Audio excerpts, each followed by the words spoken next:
Bueno, nós chegamos um dia mais aqui na Dura Home Center, Biting Sobaida, naturalmente contento sobre a mercancia nova chega. Sim, nós recebemos bastante mercancia nova, ainda nós temos um container com MS-30. Estava mirando que isso não acaba, em que nós estamos concentrando? Em sede de sala? Isso não chega agora que está sede de comedor, nós temos sede de câmara, sede de sala também nós temos, mas container de sede de sala, esse aqui nós sacamos. Mirando a coleção que nós temos, me está reparando onde nós estamos aqui, tem uma preciosidade e uma sede de sala, não? Sim, nós temos um hobby com o color aqui.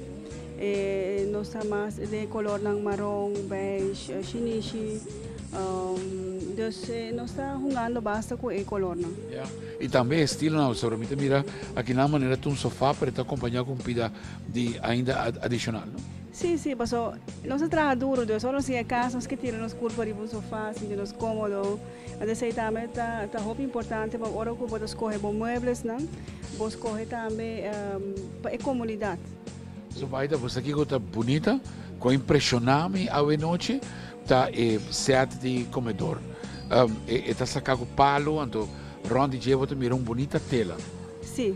Esse ano também tem modelo novo, nós temos variedade de set de comedor, nós temos 6 stools, de 8 stools.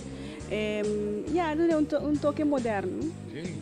Toque moderno, mas também elegante. Elegante e também nós queremos palo, que está muito gosta. Então, Dura Home Center, que tu vai é number 1. Ora que nós estamos piando de quadra, que você tem para vender aqui na também, não? Sim, nós temos variedade de quadra, maneira você pode mirar na nossa coluna arriba, para sobreviver para puana mais. Trove também de maneira um tipo de um style vintage, desse tipo moderno, desse você vai front, nós temos diferente de quadra.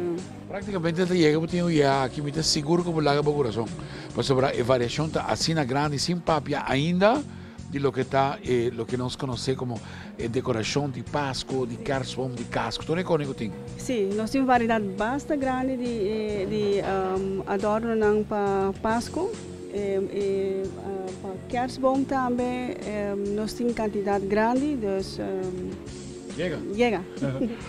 Uma invitação cordial naturalmente Pavo. Guarda quando está abrir for de 2 por de mainta, teco. Chetoria Noche Street, já domingo nós está abrir de 10 horas de manhã até 2 horas da tarde, já website award nós está aqui até 10 horas da noite abrir.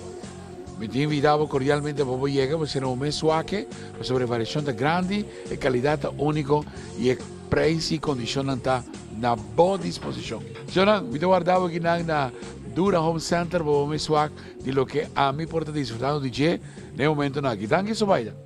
É um prazer, Ruben.